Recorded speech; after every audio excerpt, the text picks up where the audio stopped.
ಮೊದಲನೇ ಸ್ಯಾಲರಿ ಅನ್ನೋದು ಎಲ್ಲರಿಗೂ ತುಂಬಾ ಇಂಪಾರ್ಟೆಂಟ್ ಅಂತ ನೀವು ಹೇಳಿದ್ರಲ್ಲ. ನಮ್ಮ ತಂದೆಗೆ ಇಮಿಡಿಯೇಟಾಗಿ ನಾನು ಫೋನ್ ಮಾಡಿದೆ, ಅಪ್ಪ ಅಮ್ಮನಿಗೆ, ಅಪ್ಪ ನಾನು ಮೊದಲನೇ ಸ್ಯಾಲ್ರಿ ಎಷ್ಟು ಹೇಳಪ್ಪ, ಹೋಗಿ ಅಟ್ಲೀಸ್ಟ್ ವೇದಿಕೆ ಮೇಲೆ ಹೇಳ್ತೀನಿ ಅಂತ. ಡಾಕ್ಟರ್ ರಾಜ್ಕುಮಾರ್ ಅಪ್ಪಾಜಿಯವರ ಮೊದಲನೇ ಸಿನಿಮಾ ಅಲ್ಲ, ನನ್ನ ಮೊದಲನೇ ಸಿನಿಮಾ ಆಸೆಗೊಬ್ಬ ಮಿಸೆಗೊಬ್ಬ.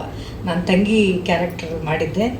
ಕಂದ ನಿನಗೆ ಫಸ್ಟು 500 ರೂಪಾಯಿ ಕೊಟ್ಟಿದ್ದರು, ಸಿನಿಮಾ ಎಲ್ಲ ಮುಗಿದ್ಮೇಲೆ 3,000 ಕೊಟ್ಟರು, 3,500 ರೂಪಾಯಿ ಆಯಿತು ಅಂತ ಹೇಳಿದ್ರು.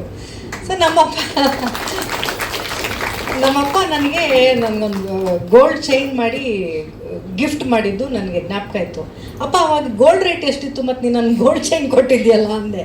ಇಲ್ಲ ಮಗಳೇ, ಒಟ್ಟಾರೆ 3 ಸಿನಿಮಾ, ಆಸೆಗೊಬ್ಬ ಮಿಸೆಗೊಬ್ಬ ನನ್ನ ಮೊದಲನೇ ಆರ್ಟಿಸ್ಟಾಗಿ, ಚೈಲ್ಡ್ಹುಡ್ ಆರ್ಟಿಸ್ಟಾಗಿ ಅಂದರೆ ತಂಗಿ ಪಾತ್ರದಲ್ಲಿ ಬಂದೆ. ಅದಾದಮೇಲೆ ನಂಬಿದ್ರೆ ನಂಬೆ ಬಿಟ್ಟು ಬಿಡಿ, ಅದಾದಮೇಲೆ ದ್ವಾರಕೀಶಣ್ಣ, ಇವರಷ್ಟೂ ಸಿನಿಮಾದ ರೆಮ್ಯುನರೇಷನ್ ತೊಗೊಂಡು ನಮ್ಮ ತಂದೆ ನನಗೆ ಎಸ್ ಅಂದ್ಬಿಟ್ಟು, ಶ್ರುತಿ ಅಂತ ಹೆಸರಿಟ್ಟಿದ್ರು ದ್ವಾರಕೀಶ್ ಅವರು.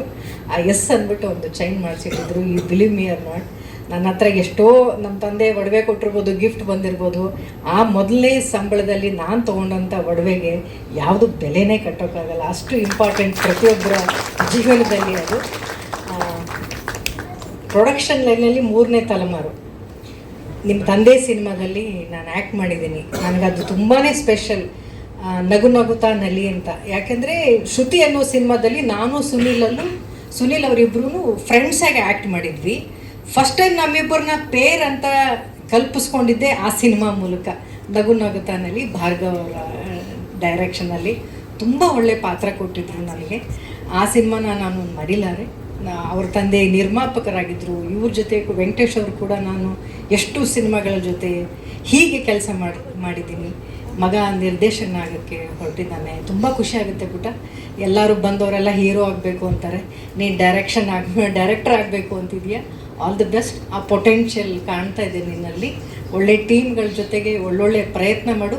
ಒಳ್ಳೊಳ್ಳೆ ಪ್ರಯತ್ನಕ್ಕೆ ಯಾವತ್ತೂ ಸೋಲು ಇಲ್ಲವೇ ಇಲ್ಲ. ಜನ ಕೈ ಹಿಡಿತಾರೆ. ನಾನು ಇದುವರೆಗೂ ತುಂಬ ಅತ್ಯಂತ ದೊಡ್ಡ ನಿರ್ದೇಶಕರು ಶಾರ್ಟ್ ಫಿಲ್ಮ್ ಮಾಡಿರುವಂಥ ಅತ್ಯಂತ ಒಳ್ಳೊಳ್ಳೆ ಶಾರ್ಟ್ ಫಿಲ್ಮ್ಸ್ಗಳನ್ನ ನೋಡಿದ್ದೀನಿ. ಪ್ರಪಂಚದಾದ್ಯಂತ ಇವತ್ತು ಶಾರ್ಟ್ ಫಿಲ್ಮ್ಸ್ ಕೂಡ ತಲುಪ್ತಾ ಇದೆ. ಆದಷ್ಟು ಬೇಗ ದೊಡ್ಡ ತೆರೆಯ ನಿರ್ದೇಶಕ ಕೂಡ ಆಗು ನೀನು ಅಂತ ನಾನು ತುಂಬ ಹೃದಯದಿಂದ ಹಾರೈಸ್ತೀನಿ. ಒಳ್ಳೆಯದು. ನಿಮ್ಮ ಪ್ರೀತಿ